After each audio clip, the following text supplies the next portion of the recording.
As we always say, the best thing you offer the guest, it's not the food, it's not the hospitality. The people of knowledge always, the best thing, if you want to honor them and do something good, you can come and join them and benefit from their knowledge. So they're coming all the way from states, not to try and taste the Albertan or Canadian beef. They are coming all the way here to benefit the community and inshallah to share with us our concerns about Jerusalem, about Palestine.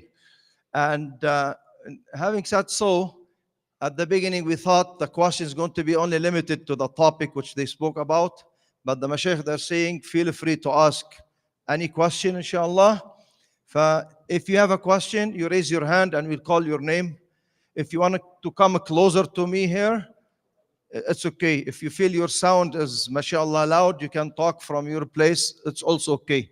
And to be fair as well with the sisters, because always the brothers, they take the share of the lion, as they say, Nasib al-Asad. And most of the time the sisters, they are forgetting. Inshallah, as I said from the beginning, sisters, if you have any question, you can send it. Come Bilal, please. Do you have the guts to go to the sisters section there? Are you brave enough? That's good. You go upstairs. If they have any question written on a paper, you bring it to us. Okay? Jazak. You are the delivery man now. Jazakallah khairan. طيب على بركة الله بسم الله الرحمن الرحيم. Who wants to go first? You? What's your question? Stand up, please. What's your question? You don't have a question? Type. You are wasting our time, Zakaria. May Allah forgive you. No, brother.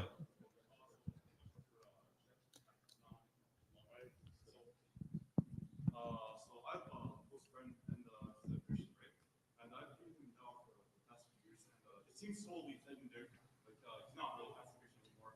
And at this point, he didn't meet some of us, meet some Jews and so on.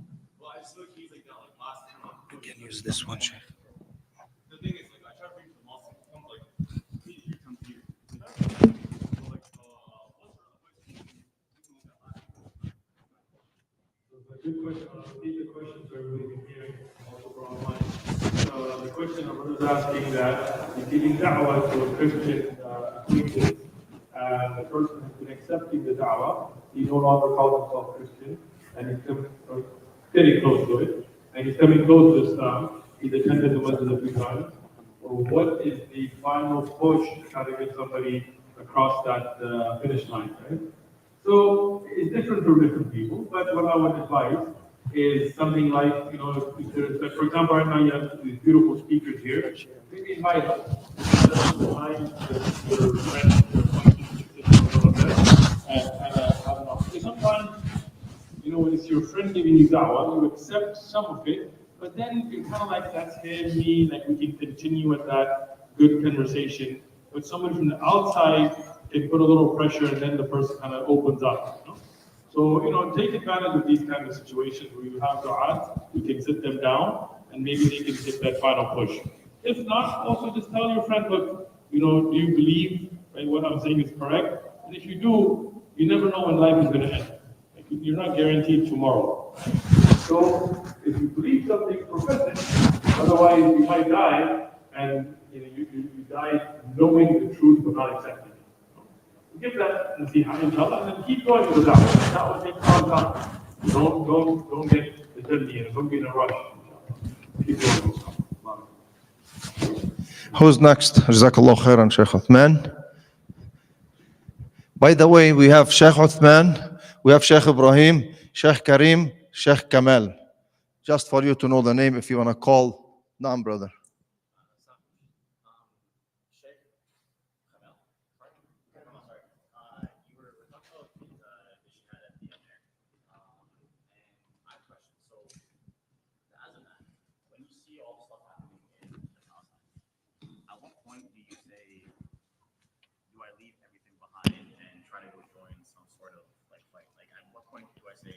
I wanted to get married, I want to have kids, I want to do all that.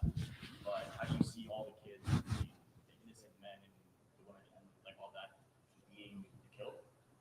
sure if I tried hard enough, I could find someone that knew or somebody that could.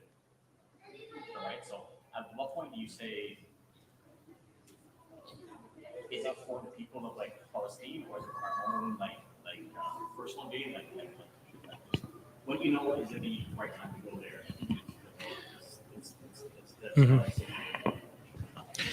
So the question the brother asked was, as we mentioned, what's going on in Palestine, and everyone knows what's happening there, and we see everything happening, and we feel helpless, and we know about what Islam teaches about, fighting and jihad and whatnot. At what point, does a Muslim, when he sees all this, does he say, it's time for me to go myself and, help our brothers and sisters? And so the answer to that is basically,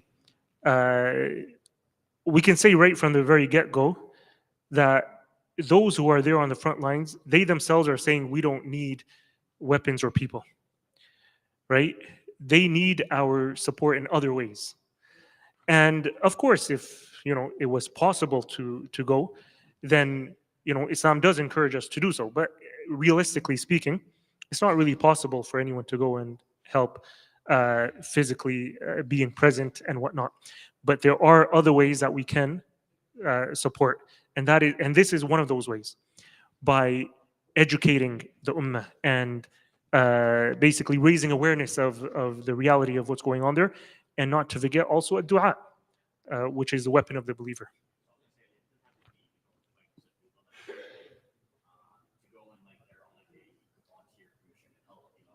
Relief. Yeah. Mhm.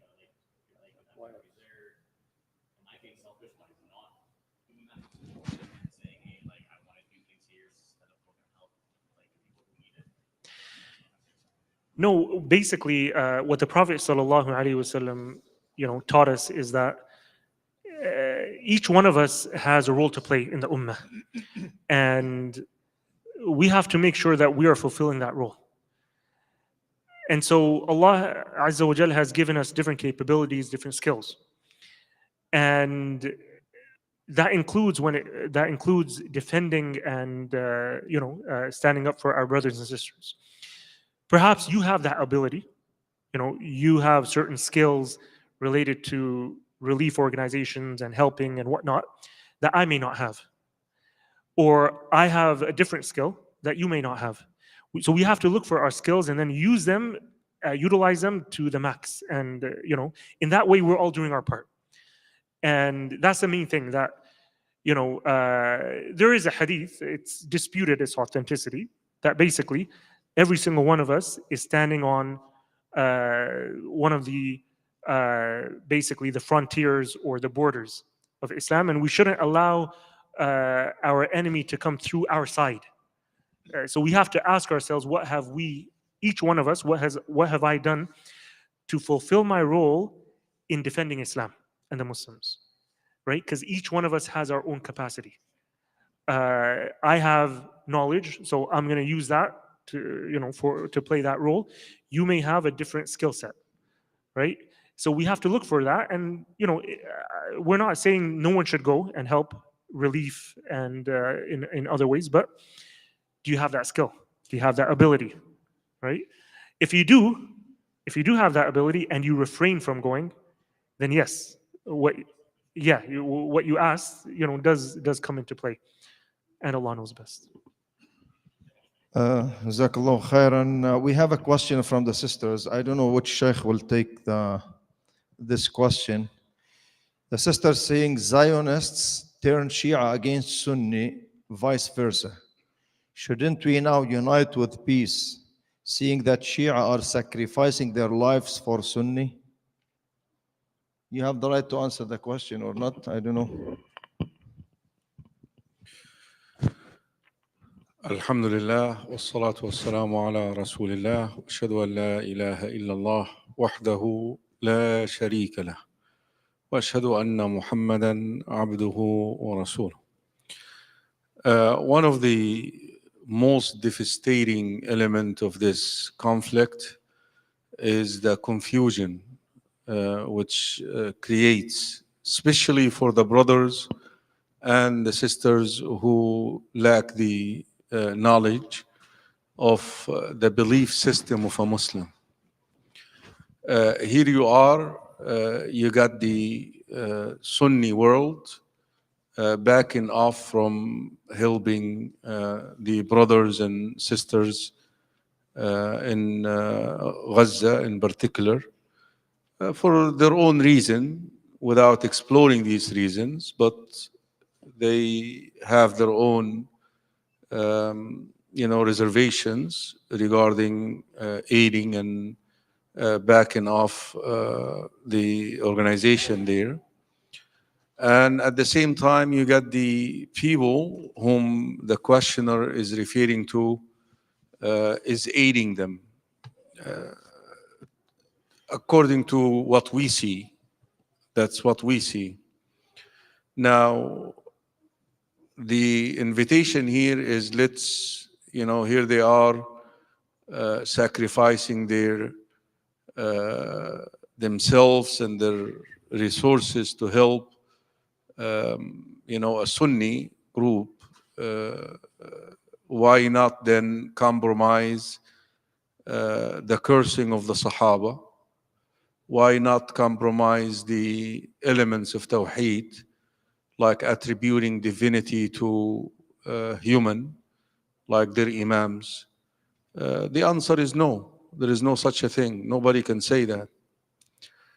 Listen, during war or during the conflict, it is permissible for a Muslim to seek the aid of a non-Muslim.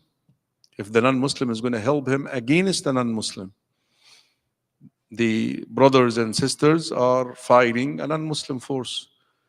If a non-Muslim can give you a hand without compromising your faith, without giving in to them, it is permissible. So there is nothing wrong with that. But this should not, at any price, come at the expense of the belief system of a Muslim. Shia Islam is devious when it comes to certain areas. And these areas happen to be the fundamentals of our faith. Number one, top of the list, is attributing, and a lot of Muslims, the brothers who are from the Sunni world, they don't realize that they actually have a creed regarding their imams, that they have some sort of divinity. Like Christians attribute divinity to Jesus or to their saints. That's similar to that. That's a red zone for a Muslim, that you approve of that. Secondly is Ashabul Nabi, the companions of the Prophet sallallahu alaihi wasallam. And we know certain sects of them, Ithna Ashriya in particular, they have issues with the Sahaba. They label them to be kuffar. They have issue with our mother, Aisha radiallahu anha. They accuse her of wal-'iyadu billah, when the Quran declared clearly her innocence. We cannot, brothers and sisters in Islam, compromise our belief system because someone is offering us something.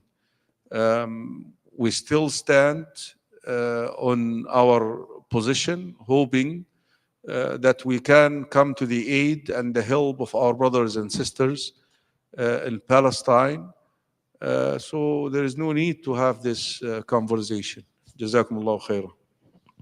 If any mashayikh want to add, I'm okay with that. Inshallah, barakallah feekum.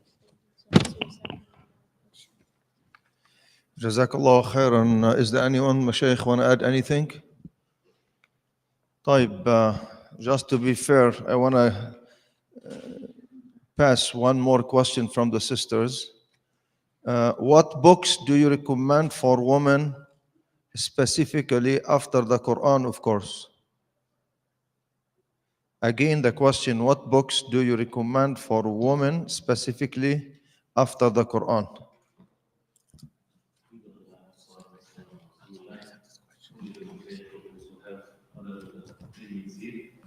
Because when it comes to books that are translated to English versus the Arabic books, this is something that requires being aware of what is being translated. But definitely, as mashallah, the questioner made it very clear after the Quran. Quran is the best source of everything. This is the speech of Allah subhanahu wa ta'ala.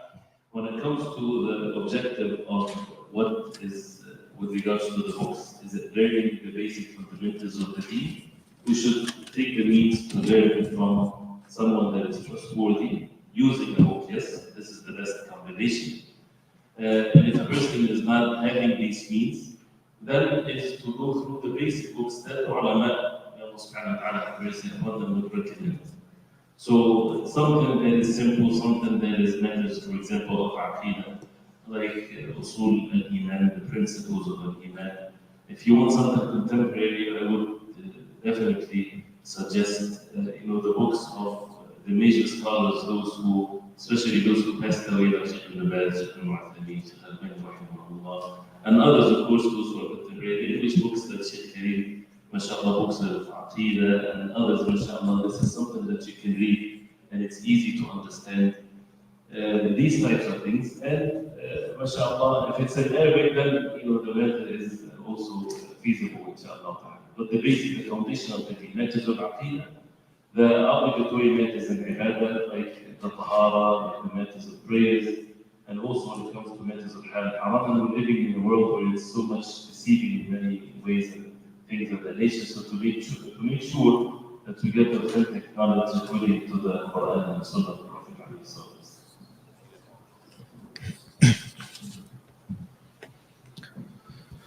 When it comes to the names of some of the fiqh books, again, it depends on how you're serious in studying. But one of the very easy books, contemporary, easy even for people to study, like the fiqh and muyassar by a group of the ulama. If someone wants to learn something in simple, the person wants to go through serious studies of fiqh, then they will go through the normal way of studying mutul, but this requires to have a sheikh or a person of knowledge to study under. And the same thing with matters of the seerah, the books that purifying of the soul, the books of Ibn Qayyim, rahimahullah, and Sheikh Taymiyyah, if it's translated, all of that is good, inshallah. Inshallah, before we go to the brothers, the sisters, they're asking the mashayikh, inshallah, if you just give some Arabic while you are answering the question. Some of them, they like to benefit from you, inshallah. Jazakumullah khairan. You have a question? Yeah, speaking of books, what Quran translation do you recommend I can give to a non-Muslim English speaker? You don't want to take that. Can you repeat the question, Sheikh? I'll repeat the question. The question is, what Quran translation do we recommend for you to give to a non-Muslim? Alhamdulillah, there are many translations, and they all have their benefits and challenges and so on. Currently, with One Message Foundation, we use the Sahih International. Sahih International is a good, solid translation. It was translated by some reverts who understood the English language well, under the guidance of scholars. So I think for non-Muslims, that's what we use. Not that we're saying any other particular one is not as good or something, but that's one we use right now. There are like big volumes, but he has their own issues. They have high issues and so on. So Sahih International is good. For Muslims, I think the Mohsin Khan and Sheikh Hilali's translation is the best. It is definitely the most accurate in the light of evidences and so on. But it is a little difficult for non-Muslims because sometimes in translating words, they get like 2-3 words and stuff, So it's difficult to get the flow. So Sahih International. That's available? Yeah, it's available. You can Google it. All of them? No, just the first. Just Sheikh. Try to use this one for the live stream is better. But give me the other one, please.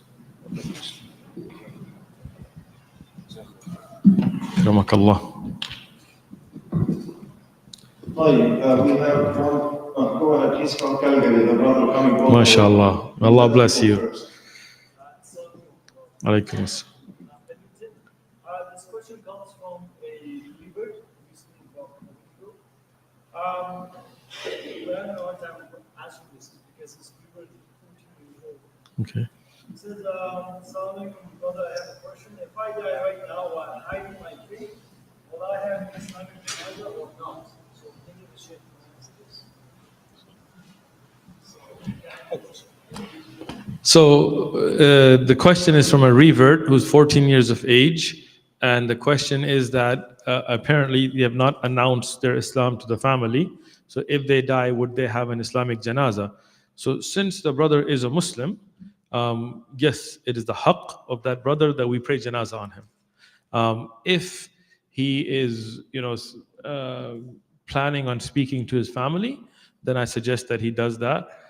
If he, for some reason, maybe he's under threat or so on, is not able to, he may want to write some kind of a document, sign it, and leave it with some of the brothers so that if he passes away, may Allah protect him, that they can go to the family, show it, and hopefully they will respect his wishes. If not, and because he's under 18, maybe the family will disagree, we would still pray janazah on him, even if we have to do it in ghaib, meaning even if we're not at the burial site, we do it in ghaib because it's the haqq of a Muslim that the Muslimun, we pray on him. So like Najashi, he kept his Islam secret for a long time. So when he passed away, the Prophet ﷺ prayed janazah on him in Medina, right? So yes, we would still pray on him, but I would suggest if he is willing to speak to the family, then he should speak to them. If not, make some kind of a, because 14 is not going to be a legal document, but some kind of a written document that he can sign and leave it with the brothers. So if something happens, they can take it to the family, inshallah. Akramakallah. Brother, go ahead. My question was about like remaining consistent in acts of like worship and in daily life. So is there any like advice from the Quran and Sunnah to like be procrastination? Actually, this question, can you repeat the question? Because we have a question from the sisters, I think, close to what she's saying, how to keep a strong faith. Mine was about like consistency. Consistency. So the question is how to remain consistent in their amal, in their ibadah, and their worship, right? And with a strong faith. With the iman strong.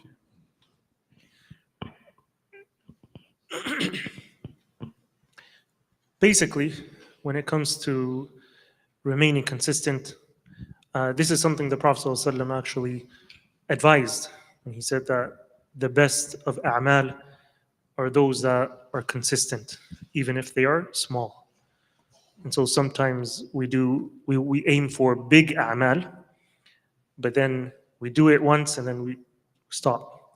But what Allah loves, the most beloved, ahabbul a'mal, the most beloved a'mal to Allah are those that are consistent. And so that's a very good question. How do we keep that consistency and that persistence throughout our lives? Basically, we need to constantly, remind ourselves that the end is near. And it doesn't make sense for me to put off something for tomorrow that I could easily do today, because tomorrow is not in my hands. It's not something I can guarantee for myself. So you need to always remind yourself of that putting it off for tomorrow, this is one of the traps of shaitan. Procrastination is one of the traps of shaitan that he uses to prevent people from doing good. And so you have no guarantee that you'll live until tomorrow. You have no guarantee that you'll live to an old age. And that's what most people, they tell themselves that, I'll be committed to Islam in my retirement. But what guarantee do you have that you'll live until then? And then what guarantee do you have that when that time does come, that Allah will give you that tawfiq? In the end of the day, it's all a matter of the tawfiq of Allah. That Allah, He guides certain people, He gives them that ability to do a'mal and to do good. And so we need to defeat this procrastination by reminding ourselves that life is short and we need to take advantage of whatever time we have in order to in order to achieve that goal. And the Prophet ﷺ, in many different hadith, told us about visiting the graveyards, for example. What's the point of that? The point of that is to remind ourselves of what awaits us and how it's very soon. And what causes many people to procrastinate is them thinking that this is something very far. And this is something that you know, I could easily delay things until then. But who said that that day is very far? It's much closer than we think. Allahu a'lam.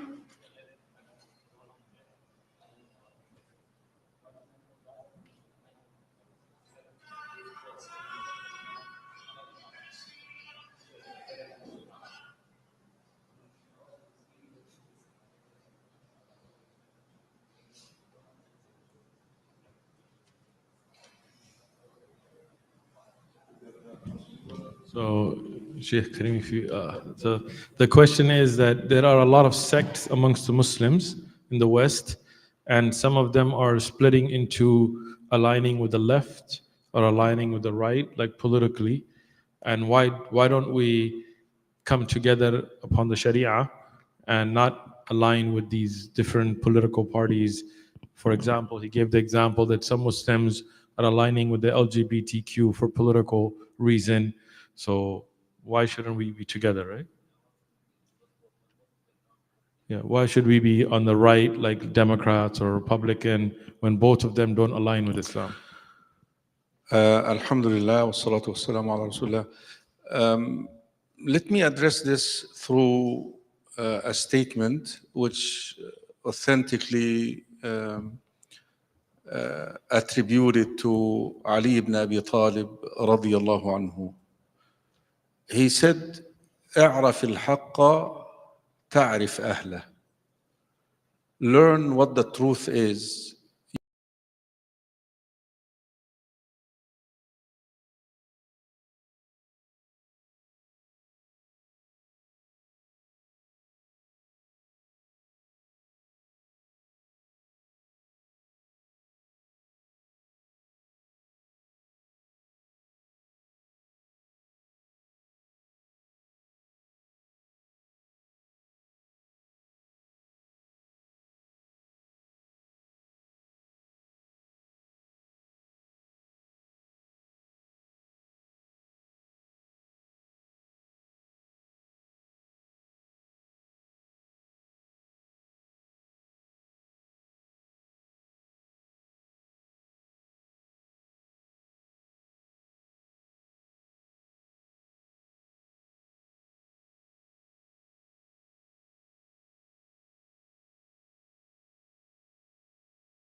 With the worship of the 5 righteous people of the people of Nuh, Waddan wa Suwa'an wa Yaghuth wa Ya'uq wa Nasra. That divided the ummah. That divided that one single family, and consequently Allah subhanahu wa ta'ala sent Prophet Nuh alayhi salam to bring the people back to the source. All these, right, wrong, or all that stuff, there is no such a thing aligning with LBGT. What do you mean a Muslim aligning with LBGT? I mean, I'm still going to call him a Muslim? I mean, give me a break. I mean, what was the sin of the wife of Prophet Lut alayhi salam? What was her sin? No, she didn't have that resolute position that her husband had. She was maybe. Dare you assume that she was engaged in that act of wickedness? ما فعلت هذا امرأة نبي أبدا. Never a wife of a prophet would do something like that. But she was willing to accommodate. It's okay. You see, there is a position, ya ikhwa, is the being determined. This is right or this is wrong. You see, what they want you to do is to move from that domain to that domain of being indecisive. Maybe should let, you know, so a Muslim entertaining the entire concept of I mean, and you want to unite with this person? Unite on what foundation? Unite on what? فunity is on the truth. اعرف الحق تعرف أهله. فإن الرجال يعرفون بالحق ولا يعرف الحق بالرجال. The truth identifies the right people, not the people identifying the truth. We have to change that position, even for few. It's never about numbers in Islam. It's never about money. It's never about that. It's about the quality of faith and the purity of Tawheed. Hopefully the message is clear. Barakallahu feekum. I think we only have 10 minutes not even for Isha prayer. I have here some questions from the sisters. The first one, the sister is saying, I have a property and gold, but I have kids which are not good with me. So I decided to do the will to build a small masjid. Is this haram to do to my kids? Alhamdulillah, wassalatu wassalamu ala rasulillah wa ba'd. To answer this question very briefly, when it comes to the will, it's only a person is entitled to only 1/3 of one's wealth. And the Prophet ﷺ, he said, وَالثُّلُث كَثِير or kabir. And 1/3 is too much. And that's why Ibn Abbas and others, they would say 1/5 is good if you want to write something in your will. And this is the wasiyah. When it comes to the mirath, when it comes to the inheritance, a person should leave it according to what Allah subhanahu wa ta'ala made it very clear in the Quran and the Sunnah of the Prophet ﷺ.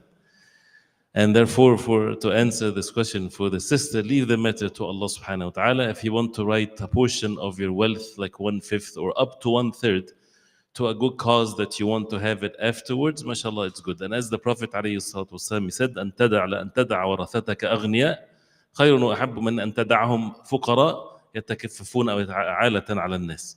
أو كما قال عليه الصلاة والسلام, that you would leave your family, your dependencies rich after you die is better for you than to leave them poor going after the money of people. So leave the matter to Allah. Allah subhanahu wa ta'ala will guide them and comfort your eyes with their goodness, inshallah, in your lifetime. May Allah subhanahu wa ta'ala guide them, inshallah.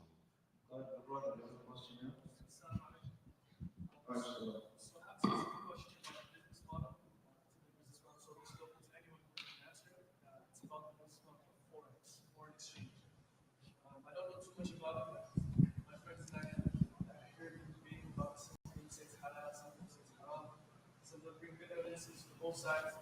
So if any of you guys can as to which view you hold, and on the other side too, are the other views valid, and so on and so forth. So the question is about Forex, currency trading, right? Let me explain what I understand of it. Correct me if I'm wrong, and then I will, inshallah, do my best with the tawfiq from Allah subhanahu wa ta'ala to give you an answer. Basically, you are somewhat betting on a currency or a stock or whatever going down. And if it goes down, you gain somehow. And if it goes up, then you lose. Kind of. Simplified, right? I'm not either. But I have spoken to specialists. And in simple terms, that's what it is, right? I'm sorry? Yeah, so both ways, you can bet on it going up. Yeah. But I mean, so you could predict that it's going to go up and then you would make money, or you could predict on it going down and then you would lose money, right? Right. But in essence, you're not investing, right? Meaning, see, when you buy stocks in a company, you become a shareholder. If you have enough stocks, you can actually make decisions in the company. If the company performs well, also the external factors, you make money. If the company does not do well, you lose money. In Forex trading, you could actually predict it losing money and make money off that, right? So then you are betting pretty much. I understand. Look, even gambling is not blind. Like a gambler, how is one gambler better than the other? If it's pure, as in the West they would say luck, then how do we have professional gamblers? Because there is skill to it. Reading somebody's face, card counting. I can tell you many other skills that I don't think we need to get into. But the point is, I do understand Forex requires some research and things, but you're making money off a currency or a government or not government, currency or a stock or something going down. So you're kind of making a prediction, and if your prediction hits, then you make money, which is pretty much gambling, right? Unlike stocks, right? Unlike investing like if I invested in currency, let's say I bought the US dollar or the Canadian dollar or the British pound, I'm not making money off it going down. The only way I make money is if that does well, and then in exchange with the currency. So you're kind of investing, right? In stocks, same thing. Property, you could lose money, right? It's not that you couldn't. But other than Forex trading, I don't know anything that where you predict something going down and you make money off it, right? And again, it's even if you're researching, your profit is not based on performance. On your performance is based, like for example, if I see that Tesla is going to go down, and I make that Forex trade, and then for Tesla goes down, now their performance went down, I made money, right? So then it comes pretty gambling-ish, I don't see an evidence to justify it as an investment, which would be halal. To invest would be halal. All I see is, and I've known people who have done it, and they've lost tons of money, and I know others that have gained money, which is pretty gambling-ish as well, right? Even like a Bitcoin is different. A Bitcoin, even though it has its own ambiguity, you're still investing in something that you can buy with, sell with, and the only way you could make money off it is if it does well. People value it, right? You can't make money off losing. Like if Bitcoin goes down, you don't make money, right? Forex is like strange. It's kind of where you're betting on, or you're predicting a loss and making money off of it, right? So having reviewed what I can, wallahu alam, and the Sheikh can correct me, I do not see it as permissible. And I've discussed this with Sheikh as well, like the whole Forex scenario. Yes, that is not a business model. It's really more a prediction model than, because you're not, like, again, with stocks, you're investing. Bonds, you're investing, but bonds sometimes have riba. That's a different issue. If I buy US bonds, now again, they usually have riba, so that makes them haram. But if you take the riba aspect, for example, if you don't have riba and you're just buying them, then you're investing in a government pretty much. And if the government doesn't do well, your bond doesn't do well. You never buy bonds and the government doesn't do well and you make money off of it, right? Same thing is with any investment. Why stocks are in essence halal? Because you're pretty much coming into a partnership with the business, right? If I own Apple stock, just example, right? Then if Apple's product by itself is not haram, then I'm becoming a partner with Apple. Now again, if I own enough, I can even go to board meetings and make decisions, which I will never, but right? But in Forex trading, it's not like that. You're not actually becoming a part of a business deal. You are, through your intelligence and qadar or whatever else, you're making a prediction. And if your prediction comes true, even if it's a loss, you make money. And if your prediction fails, even though the performance of the company had nothing to do with it, you lose money, right? That's gambling, right? Wallahu alam. Sheikh, any? Sorry.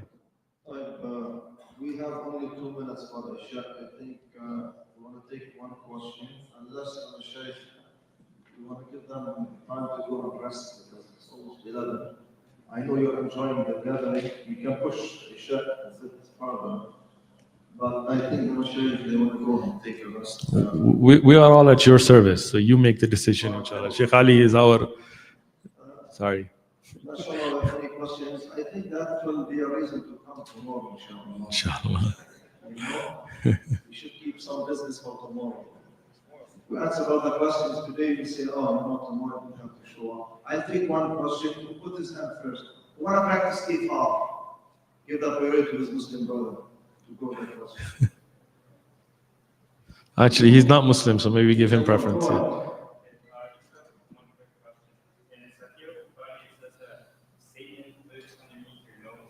Yes. Would that be saying omnipresent, so he's everywhere, and you see as exactly like saying living in your Good question. Let me introduce Brother Angel. Yesterday, right? Yesterday night, we went out for a place called Mocha. Great coffee, amazing. Plug for the brother. And he was there, and we had a really good conversation. And inshallah, he's researched the issue today, right? About Rashi. Inshallah, okay. So did you look up Rashi though? Did Rashi said she was 3? You're ready to take your shahada, aren't you? All right. Okay, inshallah. So the question is about the hadith about shaitan staying in your nose. Does that mean that shaitan is at all places at all times? And I'm assuming he's referring to the hadith about shaitan, being in, when we do the ithar and stuff, which is majaz. Explain. Yes, do you want to?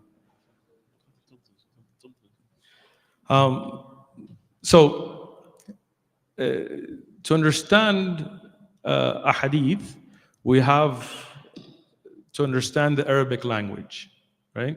One of the problems with a lot of Islamophobes or other people online is they don't know the Arabic language, they don't know how the Arabic language works, and they assume that they do. So they look at a translation of a hadith and they go with it, right? But in reality, this is why we have books like Fath al-Bari, Ibn Hajar al-Asqalani, or Fath al-Bari of Ibn Rajab, or Ibn Mulaqqin, and many great scholars of the past, to one, explain the Arabic language, how they would use the language, right? For example, let me give you a good example.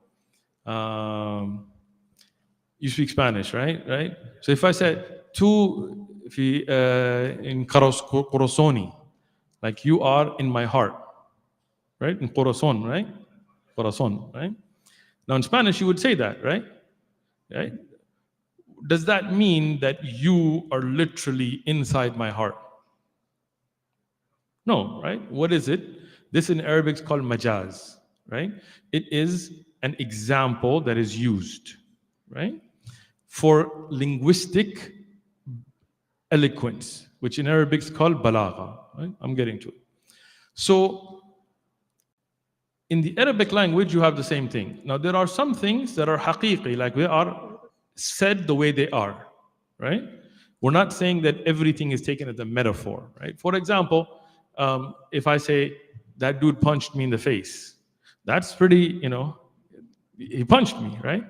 But I may also say, you not coming to my house when I invited you is as if you're slapping me in the face. You understand? But here, I don't mean physically slap. I mean that there is a linguistic tool that I'm using to convey how I'm offended. Okay?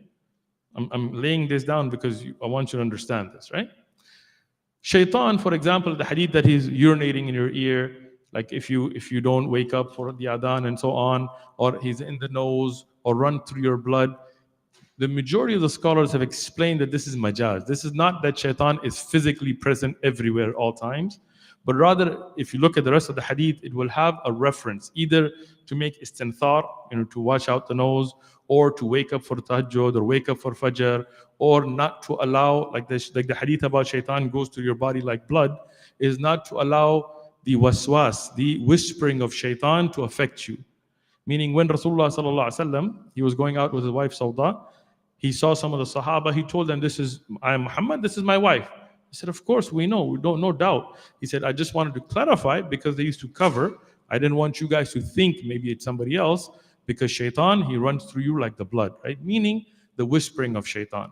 So we as Muslims do not believe shaitan is omnipresent. Okay? Clear? Good.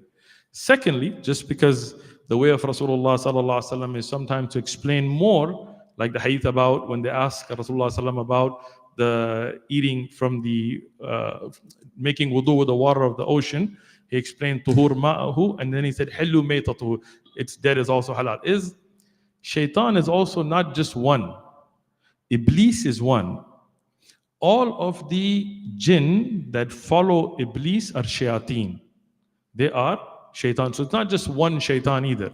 So when you talk about everybody having a qareen and all of this, it doesn't mean the same jinn is present everywhere. You good?